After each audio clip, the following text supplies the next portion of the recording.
Here I have DOOGEE X55, and today I'm going to show you how to access developer settings on this device. First of all, you have to open settings, then scroll down to the bottom and enter about phone options. And here you have to find this option build number, and you just have to tap on it several times.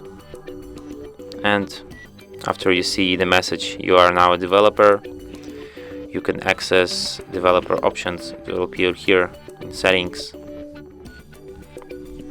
Here you have your all of your developer options.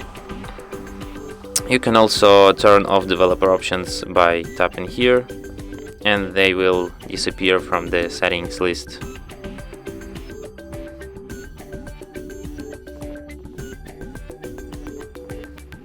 And that's it. Thanks for watching. If you find this tutorial useful, don't forget to hit that like button and subscribe to our channel.